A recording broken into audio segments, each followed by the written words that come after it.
what motivated you to start the forum? I mean, I've always been interested in aromatics, natural aromatics. Synthetics have never really held much of an appeal for me since a young age. Yeah. When I was 12 years old and a man from the Middle East applied some attar on my hand, I'd never smelt anything like it. Despite having baths, etc., I refused to wash that hand for a whole week, and it left a big impression on me. And that, for me, from a young age, was always the ideal. It's ideal for a perfume, and I obviously didn't find it in the shops. Yeah.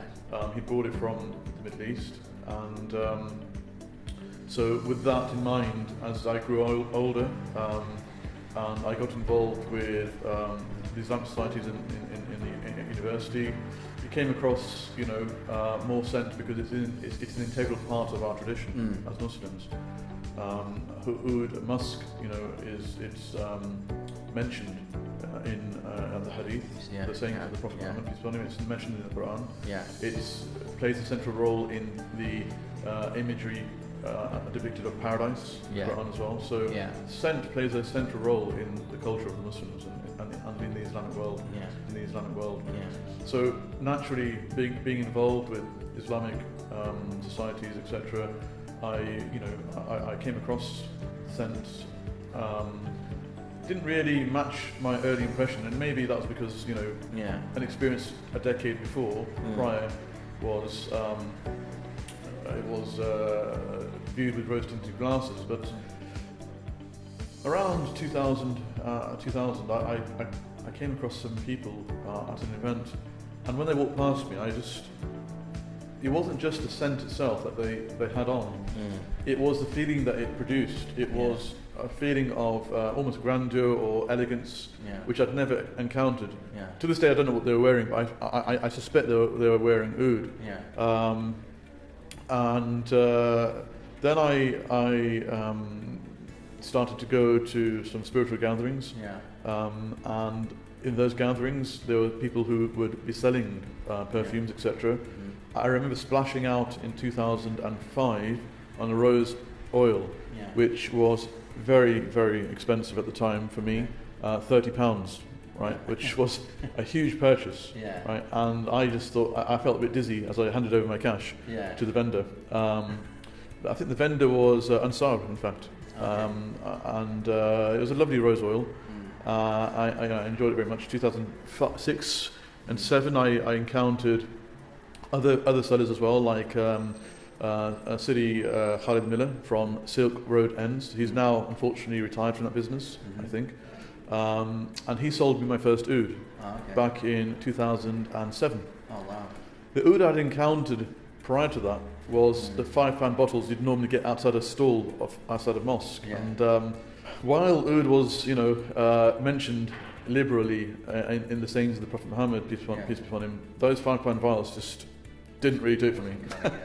So I met Sidi Khalid Miller. I bought a very expensive bottle of oud at the time, and then a scholar was passing by, and I handed the bottle to him because he expressed a like for it, an Islamic scholar, and that I literally owned the bottle for about half a minute. Oh goodness. But as Muslims, we believe that if you give something, that you get something better in return. So charity is never a loss, right? A gift is never a loss. So later that year, I was in Jordan, and I happened to come across Ansar again, and I asked him if he knew any oud sellers, and he said, with a wry smile, because I had no idea that he was, a specialist in oud, he said, "Come to my place." So he took me to his place in Amman, and he had a huge chest, and I was, astounded at what he had. And from that point onwards, it started my real journey in oud. So I mean, how? So I'll come to the forum then. So that was your original question. So we struck up a friendship, and I was his customer for many years, and like many people with oud, I spent a lot of money. It got to the point where it wasn't sustainable anymore, and fast forward to 2016, I had some things to pay off in SAR, and I decided to start selling some of the things that I had to pay on SAR off. And I met someone called Habib who wanted to buy my perfumes, my oud, sorry. And Habib said we talked a long time. He couldn't afford the prices, so that was a dead end. But it opened up a new chapter in my life because he was part of a group on Base Notes who used to share notes with others about sources, etc., distillers. Okay. So he said, look, why don't you start something up with me, and you can pay off your debts and stuff, and you love oud. You spent a lot of money on oud. Yeah. It's not sustainable to keep buying it at retail prices. So he convinced me over 2 to 3 weeks, and we decided we were going to start something called Sacred Oud together. And then in July of that year, 2016, the forum which we were going to use to start this up was closed down. The thread on the forum, Base Notes, the Oud thread, was closed down, not for the first time. And Habib rang me and said, just forget it, it's not going to happen now. And I said no, because I never take no for an answer. If I find an obstacle somewhere, I'll find a way around it. That's just my nature. So I said, let's set up a forum and see what happens. So we can have another platform. Sure. So we set up the forum on that basis. Okay. Now, within 2 weeks, Base Notes, mainly recruited by Habib. And a lot of these people were wanting a forum and a platform that was neutral and open. And so I said to Habib, I said, there's no way that we can be vendors and open this platform ourselves. So let's just give everyone a space, other vendors, invite everyone, because I believe in open models. I believe in being open with people. And I think what happens when you're open and you don't operate a closed model and a closed mind is that you expand the pie, right? You don't close it. Okay, you invite more people. There's 6 billion people on Earth, right? Plus. So to say the market of oud is a zero-sum game, it's not, right?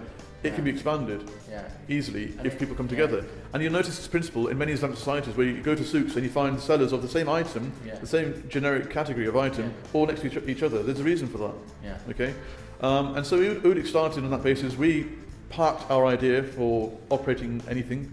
And that's how the forum was founded. Excellent, And we're proud to have given many vendors their start on that forum, That's amazing. I think that this is what is needed, a platform for everyone to discuss about oud and talk about the different types of ouds out there and just share knowledge, general knowledge about it and then share their passion about it as well. It's an amazing place really, and I'm definitely going to be getting on there that much more. I'm going to hold you to that. The thing is, things evolve, right? So the idea of Ouddict evolved very quickly from being a vendor platform to becoming an open platform for all vendors. And I think over the last 3 years we've proven that with the emergence of businesses like Imperial Oud, who were operational before that. But what Imperial Oud were before the forum and after the forum, it's a huge difference, right? Also new companies like La Maison Renata, of course Al-Hashmi, right? Habs Oud and other companies have been given space to grow, to express themselves, and it's also shone a light into the oud industry, and in particular the artisanal oud industry, because prior to that there was a lot of marketing, a lot of claims, right? So why not put these claims and these facts to test? Right, in an open platform where everyone can discuss openly and find out and share information. That's what it should be about. Absolutely. I couldn't agree with you more. I mean, this is one of my main reasons why I've started this channel, is to tell people about it. And your forum really works in hand with it. So I'm really looking forward to going onto your forum, and I'm going to publicly advertise Ouddict here. Anyone who's interested in oud, please go onto the forum and learn more stuff about this amazing ingredient.